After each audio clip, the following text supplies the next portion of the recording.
So, over the last week, I have noticed more people getting frustrated and leaving the altcoin market than I have seen in a very long time. And I believe that this is a mistake. I believe that the people who are leaving crypto right now are making a very, very big mistake. And I wanted to make today's quick video for you explaining why I think that this is a mistake and what I would actually be doing if I was in that position. Okay. So, the first reason why I believe that this is a massive mistake to be leaving the world of crypto right now is because you have to think fundamentally what position that we are actually in. We're in a position in which Bitcoin and major altcoins are all pushing up towards either all time highs or new highs right now over the last 6 or 7 days, but the altcoin market is not. We are seeing people very fearful, people very annoyed, agitated, aggravated, whatever you want to explain it, at the same time that the major cryptos in this market are pushing up to new highs. And if you know anything about performative data, if you know anything about how crypto historically performs, what you must know is that moments like these are very opportune in the sense that when those top cryptos move, it usually will open up the door of opportunity for those smaller cryptos to move eventually. What will normally happen is that those top cryptos will move, they'll generate liquidity, they'll generate gains, especially at an institutional level, that will then make those institutions or even higher up entities here in the world of crypto, the whales, get a little bit more risk on, take a little bit more of a risk, and end up diving deeper into some of these smaller cryptos, smaller markets, and smaller niches. And so oftentimes what will happen is that liquidity will transfer in many capacities from those major cryptos down into these smaller cryptos, producing some sort of excitement, some sort of hype that will then get followed by FOMO, that will then generate some sort of euphoric period in the market in which we see those altcoins and smaller cryptos pumping. Or in other words, when those top cryptos pump, they open the door of opportunity for the smaller cryptos to pump later on. And so if we consider that that is the typical cycle which happens here in the crypto market, it is very possible / likely that we are in that in-between phase in which the big ones are pumping, but the small ones just haven't gotten going yet. They've not gained that momentum yet. That liquidity hasn't transferred yet. But if it is going to transfer, naturally, right now would be one of the worst times to leave. Because if you leave right now, what is very likely going to happen is that more and more people will leave, more and more people will exit. They're going to take a step away from the market. Then we're going to see a bit of a liquidity transfer start. We're going to see some of those cryptos start to pump. And then guess what's going to happen? Those same people who left are going to start feeling what? They're going to feel FOMO. They're going to feel regret. They're going to say, oh, damn it. I literally held for 6 months and then I sold my crypto right before that thing started pumping. And so then what are they going to do? They're going to buy back in at higher prices. And they're going to be what? They're going to be exit liquidity.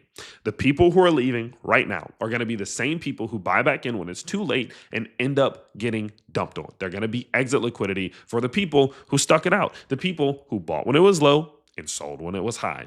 Now, this is all speculative. And of course, there is a world in which we don't see the crypto market pump. There is a world in which we don't see the altcoin market pump. I just don't yet see a reason as to why that is the case.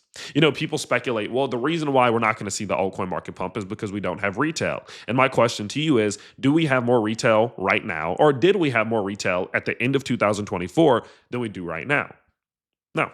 Not really. Truth be told, if you look at performative metrics, we have more retail now. More people have entered the on-chain world now than entered last year at this period of time. It just takes time.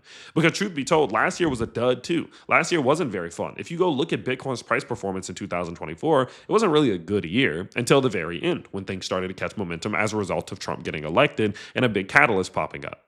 It's not all about whether we have retail or whether we have this or whether we have that. There are many different catalysts. There are many different reasons and ways in which this crypto market can pump. And all this market, in my opinion, is going to need is a reason. It's just waiting. It's on the edge. It needs a reason. And it could be anything. It could be some sort of speculation about some improved interest rate cuts in which interest rates are going to get cut a lot more. It could be this big thing that happens that everyone's all excited about. It could literally be anything, or it could be nothing. Truth be told, in 2021, at the end of 2021, the market pumped for no reason. It just pumped, right? Because the gaming sector caught on fire. That's just what happens. And I'm under the belief that right now, I see no reason as to why something like that can't happen again. I see no reason as to why a Q4 in this year, after all that we've been through, couldn't be bullish. And so, sure, yeah, I may be wrong. And the people who are leaving right now may end up having been, made the right choice. But I do believe that was just kind of just a luck. I think that was more of a coin flip. I actually think it's more likely that we do see gains here from the crypto market, and those people who leave right now end up becoming exit liquidity next year. And so, all in all, My current belief is that if you're one of those people who's frustrated, if you're one of those people who is upset, mad, agitated, whatever you want to say, if you're one of those people who's in that position, the best thing that you need to do is not think of what do I need to do right now, but more of why do I feel how I feel. Right? If you're feeling frustrated about the altcoin market, the likelihood is that you did something wrong. And I don't mean that in a bad way. I'm not trying to piss you off, but the truth is you probably did something wrong.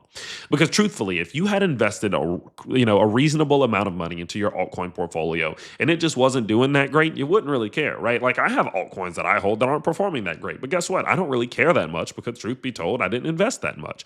I invested a certain amount that I'm okay with losing, and that is just what it is. Or, for example, you invested a lot of money into these altcoin positions that aren't performing well solely because you were just hoping to get rich immediately and you thought that this was going to be a way out of the hustle and the struggle of the 9 to 5 life. Truth be told, that's not how this works. You don't just immediately get rich quick. That's not how crypto is these days. This is a more mid to long term thing. You have to be willing to sit out periods in time in which nothing is happening and bad shit is happening in order to get to the good side of this. It's just how this goes.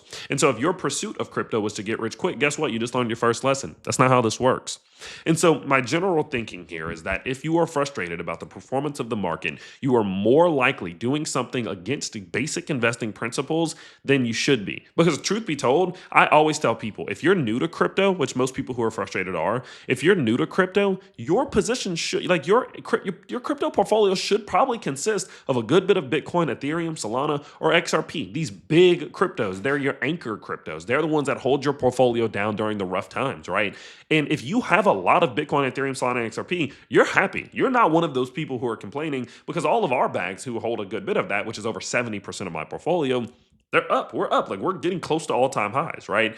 But if you're not in those and you're majoritively in microcaps, maybe that's the lesson that you learn, which is that you shouldn't be going all in 100% of your crypto portfolio on these smaller altcoins that are going to be naturally more risky without being willing to accept the fact that sometimes you're just not going to win. If you're going to bet on the more risky things, sometimes you're just going to lose. And it's just the way that it is. You need to be okay with that. And so stop being so frustrated at the market and be more frustrated with yourself and the decisions that you have made to put yourself in a position in which you are responding to the market this way.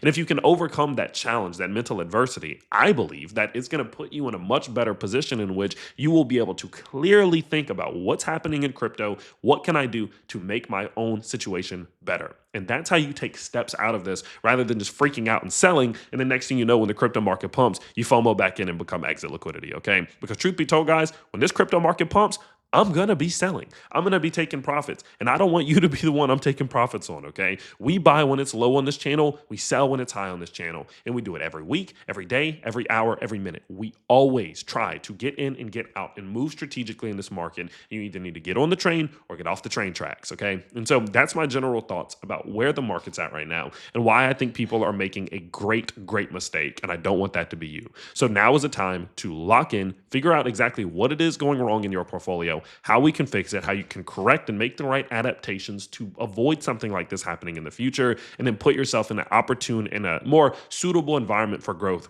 going forward. So I'll talk to you all soon. I have a couple videos dropping today. Make sure to check out the Instagram. Go follow my other YouTube channel. I just had a vlog drop over there. That's linked down below. So check all that out. I'll see you all in the next one. Bye, everybody.